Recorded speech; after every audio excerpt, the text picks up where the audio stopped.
Здравейте отново с уроците за Excel. Продължаваме с втората част на формулите на урока с формули SUMIF и SUMIFs, COUNTIFs.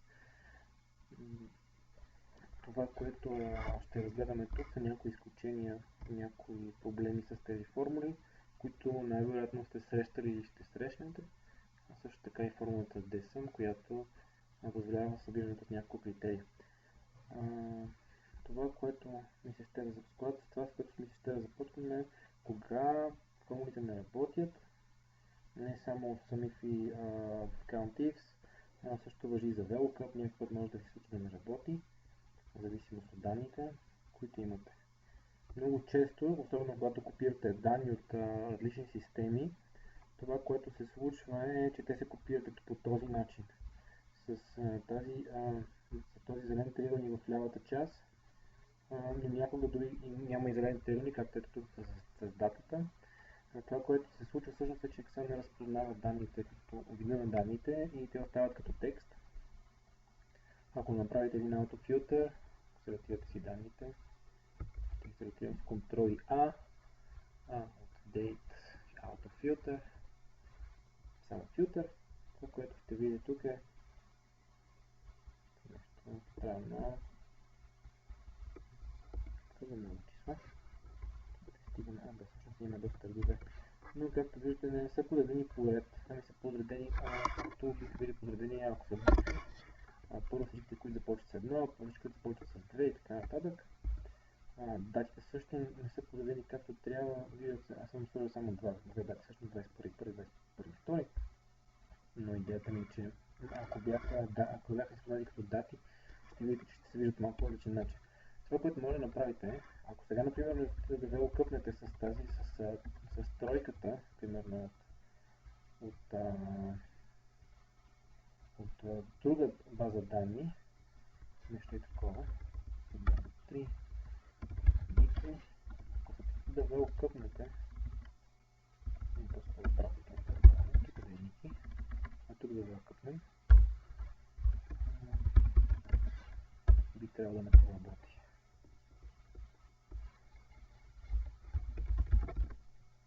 Виждате, че не работи. Тоест не разпознава, че това 3 и това 3 е едно и също нещо. Тук в Get3 клетката числото е числото 3 е разпознато като число, а тук числото 3 е разпознато като символ и реално никакви формули тази формула не работи. И това, което може да направите, за да изчистите този проблем, е да селектирате колоната по този начин, да изберете Data пак, Text to Columns, излиза това меню, натискате само Finish и вече данните са прехвърлени вече данните са разпознати като числа. Това, което може да видите, вече са подредени от начало 1, 2, 3, 4, 5, 6. Ние нямаме 1, 2, 3, но това няма значение. VLOOKUP е проработил, за разлика от предишния път. Всичко е наред. Може да видим и датите. Когато датите са по този начин, същото се прави Data, Text to Columns. Тази функция се използва в нещо съвсем различно, но в случая помага. Където трябва. Както виждате, 2014 година вече са разпознати по дати, имаме януари и февруари. По този начин. Така вече сме стигнали, че данните са разпознати и могат да бъдат използвани. Това е много важно и може да се случи за всеки вид данни. Обикновено ще видите зеленото квадратче. Това, което не ви показах е, че може да направите изследването, но е доста трудно. За повече данни, Convert to Number, за конкретната клетка това ще се изпълни. Няма проблем, даже дори може да се селектират повече от едно. Ето по този начин трябва после да търсите къде е бутона за Convert to Number, да го направите. Доста по-лесно е с Text to Columns. Добре, това е само едно уточнение за използването на данните и за начин, по който те трябва да бъдат разпознати от Excel. Не е чак толкова важно. Важно е, когато работите с данни, но не е чак толкова сложно. Това, което иска да погледнем като продължение на SUMIF е SUMIF с критерии, които не са точни числа или точни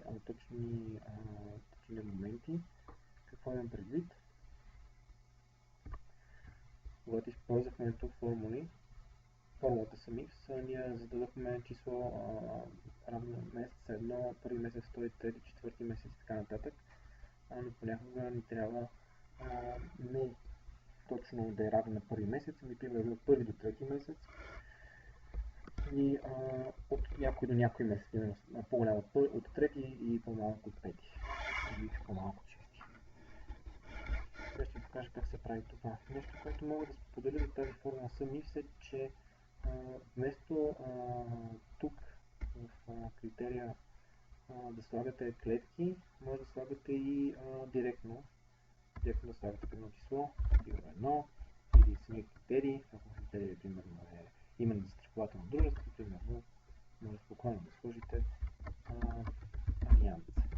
Но, честно казано, не ви го препоръчвам този метод. Не го препоръчвам този метод, тъй като доста трудно се следи след това къде какво се търси. Доста по-пригледно е, когато търсите клетка, особено когато става въпрос за дати. Най-добре е да използвате това, което всъщност направих минали път е търсене по дата, но и това е съвсем лесно. Мога да ви го покажа тук, примерно. Сами с дата, да съберем всички числа. Ще да ви направим числа. Това съм сигурен да ви последва. Станаха числа.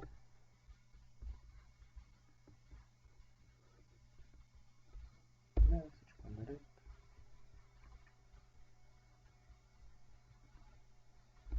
Да. И, например, искаме да видим, ако това, примерно, тук е приход, да видим целият приход за определен ден. Нещо е такова, пак с SUMIFS. Всичките данни в колонка B, критерия колонка A, датата е тази. И това е числото, което получавам. Тоест няма проблем, когато критерии са дати. Просто трябва да сте сигурни, че полето е дата. Може да го видите тук date. Това е също се получава през Command Cell или Ctrl и Ctrl 1. Видите, че всъщност става въпрос за дати.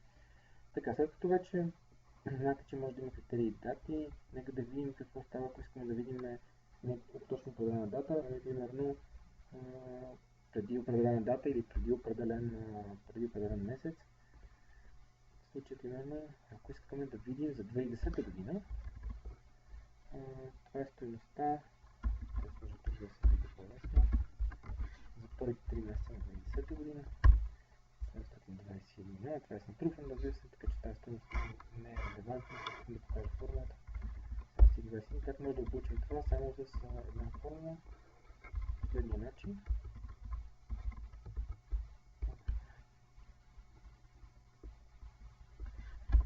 Така, това е, както виждате, е за февруари месец. Това е 232, 232. Аз ще го преместя само че за март. За март месец 343 хиляди, както е 343 хиляди тук. Сега обаче ние не искаме само за март месец, а за първите 7 месеца. Това, което може да направим много лесно, е да изберем критерия, който е по месеци и да сложим по-малко и равно, кавички от двете страни задължително, преди и след и end.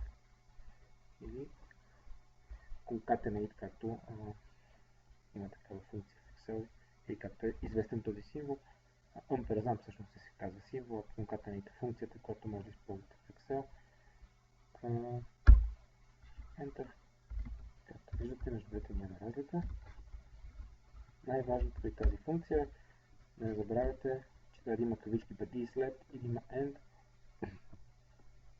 Съответно всеки конфигурации са възможни. Например, може да е така и след 2010 година, ако искаме да бъде, т.е. по-голямо. 2010, т.е. целият премен приход след 2010 година, само че само за първите 3 месеца, значи това би трябвало да е равно ето това. За да се вижда по-лесно, да го направим така. Както виждате, получаваме стойността на тези 9 клетки по този начин. Добре. Това е общо взето за SUMIFS. Ако има нещо, Друго ще направя следващия урок. Искам накратко да ви покажа една друга функция, която е DSUM. Тя също се използва според мен доста по-рядко, но може да ви е полезна. Пак по сумиране, пак по критерии. Само че критериите се дават по друг начин. Аз на случая съм извадил Алианс 2010 година.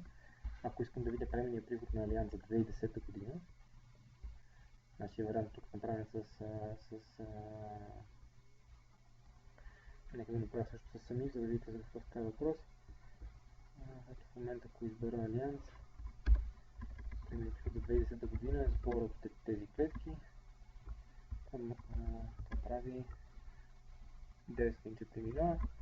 Ако тук го направя по този начин, SUMIX ще бъде така. 9,4 милиона. И сега обаче има и друг начин, т.е. с DSUM. DSUM между другото е малко по-бавна като функция, т.е. ако говорим вече за големи бази, ако говорим за големи бази не ползвате Excel въобще, но ако говорим за така сравнително големи бази, които използват Excel, DSUM по принцип на компютъра малко повече време да калкулира. DSUM има три аргумента. Първият аргумент е базата данни, когато ще използваме. Втори аргумент е полето, от което ще събира. И третия аргумент са критериите. Нашата база данни нека да бъдат премиите по години. Може да селектираме по този начин цялата таблица. Друг вариант е да селектираме така само нашата таблица. Аз предпочитам, пък и ако ви е структурирано добре файла, имате всички данни в един шит, най-лесно се прави по този начин от А до Д. Давате F4, за да застопорите, запетайка или точка запетайка, за да излезе следващите критерии. И тук давате вече полето, което ще сумира. Ние искаме да сумираме по това поле, което е премията. Даваме пак F4 и сега останаха критериите. Критериите се дават по този начин в DSUM. Шита. Това ни трябва. Критериите са ето и горе. Може пак да застопорите, не е задължително, не може. И получавате пак същото, 900.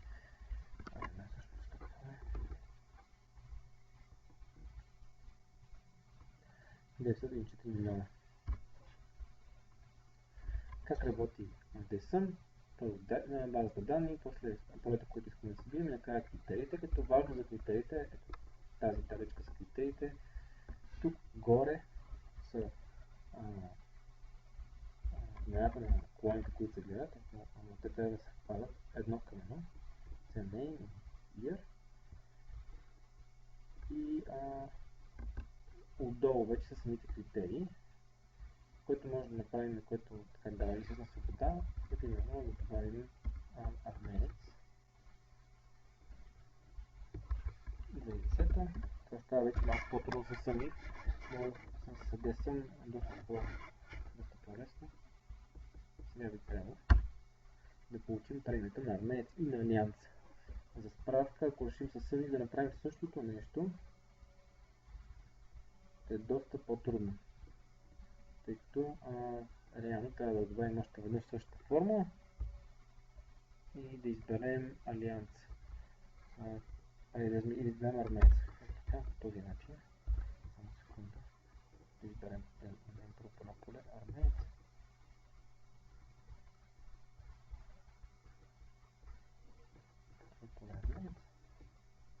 Копираме цялата формула.